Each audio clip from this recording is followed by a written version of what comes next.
जी तो बिस्मिल्लाहिर्रहमानिर्रहीम। आज की इस वीडियो में 9th क्लास फर्स्ट चैप्टर के हम 3 एमसीक्यूज को देखा जाएगा। सबसे पहला क्वेश्चन है biology is a word derived from which language, English, Latin, Greek. तो इसका करेक्ट आंसर है ग्रीक के बायोलॉजी। दो यूनानी अल्फाज बायोस और लोगोस से निकला है। बायोस के मैनी है हमारे पास ज़िंदगी और लोगोस के मैनी है मुताला, यानी ज़िंदगी के मुताले का नाम हमारे पास किया जाता है बायोलॉजी। बायोलॉजी क्या है हमारे पास ज़िंदगी के मुतालिक नाम। इस तरह ये आपने डेफिनेशन भी याद कर लेनी है, ये शॉर्ट क्वेश्चन भी आ सकता है।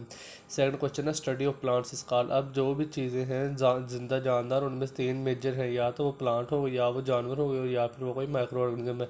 अगर वो पौधे हैं जिंदा जानदार, अगर हम पौधों का मुताला करते उसे बोटनी कहेंगे, लेकिन अगर हम जानवरों का मुताला करते उसे जोलॉजी कहेंगे, और अगर हम माइक्रो ऑर्गेनिज्म का मुताला करें तो उसे माइक्रोबायोलॉजी कहेंगे। माइक्रोबायोलॉजी माइक्रो ऑर्गेनिजम्स का मुताला हो गया, जोलॉजी हमारे पास जानवरों का मुताला हो गया, और बॉटनी हमारे पास क्या हो गया, पौधों का मुताला हो गया। Study of internal organs is called morphology, physiology, histology. इसमें से कोई भी ऑप्शन करेक्ट नहीं, क्योंकि मार्फोलॉजी हमारे पास स्ट्रक्चर, फॉर्म, बनावट और साखत का मुताला है, जबकि फिजियोलॉजी हमारे पास जिस्मानी हिस्सों के फाल के मुताले से मुतल्लिक़ है। इसका करेक्ट आंसर है एनाटॉमी, यानी जो कि अंदरूनी साख्तों का मुताला का नाम। आपने जो भी ऑप्शन में 3 दी गई उन तीनों के बारे में आपको पता होना चाहिए कि किस किस चीज़ के मुताले का इल्म है, ताकि ये अगर शॉर्ट क्वेश्चन में भी आ सके तो आप अच्छी तरीके से अटैम्प्ट कर सकें। Study of cells is called histology, molecular biology, embryology. Histology हमारे पास होता है टिश्यू का मुताला है। मॉलिक्यूलर बायोलॉजी में कार्बोहाइड्रेट्स मॉलिक्यूल्स का मुताला होता है, जबकि एम्ब्रियोलॉजी एक फर्टिलाइज एग से लेकर मुकम्मल जानवर के बनने तक का सफ़र है। इसका करेक्ट आंसर है साइटोलॉजी, यानी सेल्स का मुताला। सेल्स भी सी से लिखा जाता है, और साइटोलॉजी भी सी से स्टार्ट होती है। इस तरह आप इसे याद कर सकते हैं। ये आपका अहम तरीन एमसीक्यूज और short question. Study of fossils इस कॉल हमारे पास फॉसिल्स का मुताला हमारे पास का कहलाता है जेनेटिक्स, एम्ब्रियोलॉजी, पैलेंटोलॉजी। इसका करेक्ट आंसर है पैलेंटोलॉजी, क्योंकि जेनेटिक्स हमारे पास होती है बायोलॉजी की वो शायद जिसमें वालन खसूसियात का लाजमी मुंतकली का मुताला किया जाता है, जबकि एम्ब्रियोलॉजी पहले बता दें फर्टिलाइज अंडे से एक मुकम्मल जानवर बनने के अमल का मुताले का नाम हमारे पास क्या आता है, एम्ब्रियोलॉजी। तो इसका करेक्ट आंसर है पैलेंटोलॉजी, जो कि फॉसिल्स क्या मुताला है। ये एक अहम शॉर्ट क्वेश्चन भी है कि फॉसिल्स क्या होती है।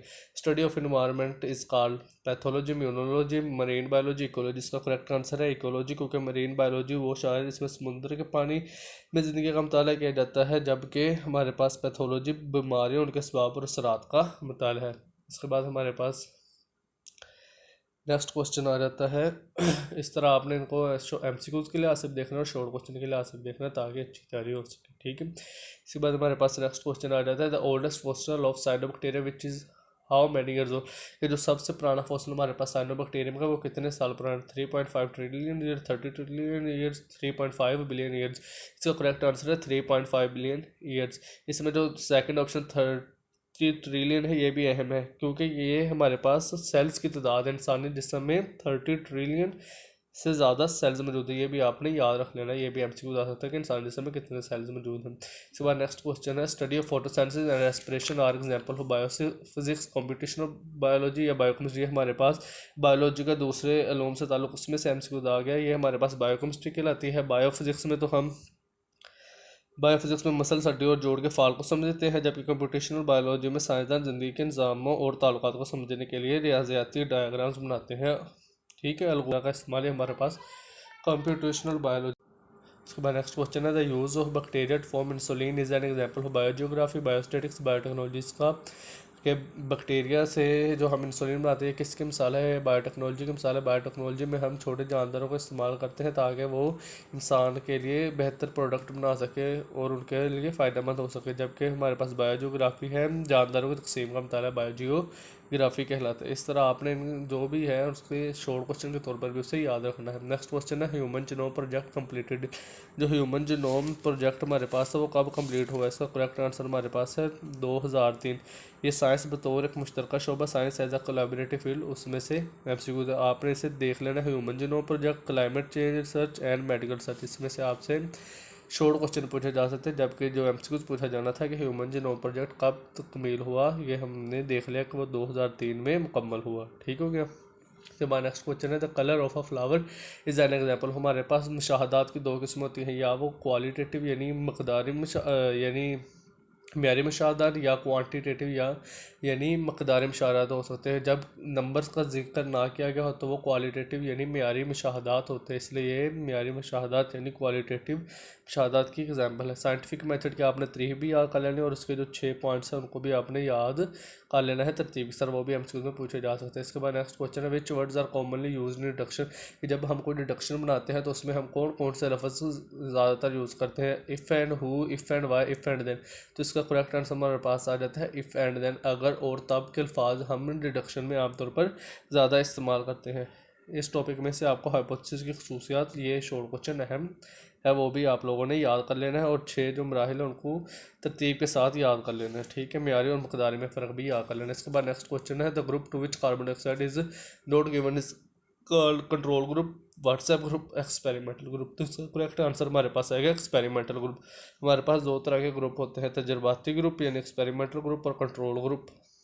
तजर्बाती ग्रुप वो होता है जिसको हम कार्बन डाइऑक्साइड फ्राहम नहीं करेंगे यानी एक्सपेरिमेंटल ग्रुप, जबकि कंट्रोल ग्रुप वो होता है जिसको हम कार्बन डाइऑक्साइड फ्राहम करेंगे, उसे हम कंट्रोल ग्रुप कहते हैं। आपने इसे एज इट एज याद कर लेना, ये आपकी बुक की एग्जाम्पल है।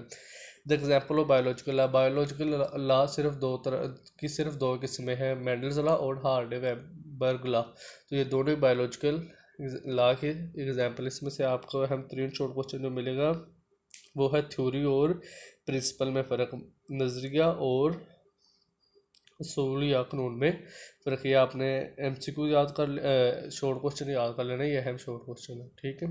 इसके बाद हमारे यहाँ नेक्स्ट क्वेश्चन आ जाता है the cause of malaria, malaria की काज कौन थी। AF king, Laveran, Plasmodium. Malaria के हमारे पास काज थी प्लाज्मोडियम। AF किंग ने तो मलेरिया पर 20 ऑब्जर्वेशन यानी मुशाहदात किए थे, इसलिए इसने याद कर लेना। लेवरान इसने बताया था कि जिस भी शख्स को मलेरिया होता है उसके खून में खुर्दबीनी जानदार यानी प्लाज्मोडियम मौजूद है। ये 2 साइंटिस्ट थे, AF किंग और लेवरान, ये 2 साइंटिस्ट थे। आपने इनके बारे में भी जहन में रख लेना कि ये कौन थे, ठीक है। इसके बाद हमारा नेक्स्ट क्वेश्चन आ जाता है which mosquito cause transmission of malaria in human, Aedes, Culex, Anopheles. इसका करेक्ट आंसर है एनोफिलीज। ये मच्छर की ये किस्म हमारे इंसानों में मलेरिया फैलाती है, जबकि क्यूलेक्स चिड़ियों में, इन स्पैरोज में मलेरिया फैलाता है और एडिस मच्छर डेंगू बुखार मुंतकिल करता है। इसके लिए आपने इन तीनों को याद कर लेना, ठीक है, कि एडिस का क्या काम है, क्यूलेक्स का और एनोफिलीज का, इन तीनों का क्या क्या काम है, इनमें आपको फ़र्क पता होना चाहिए कि किस किस वजह का। द प्लाज्मोड इंक्रीज, जब increase its concentration in which part of mosquito के, हमें पता है कि मलेरिया की वजह प्लाज्मोड में जो मच्छरों से इंसान से दूसरी जगह मुंतकिल होता है, ये मच्छर कौन से हिस्से में रहता है, प्लाज्मोडियम उसके कौन से हिस्से में रहता है, सलाइवरी ग्लैंड, लंग, स्टमक।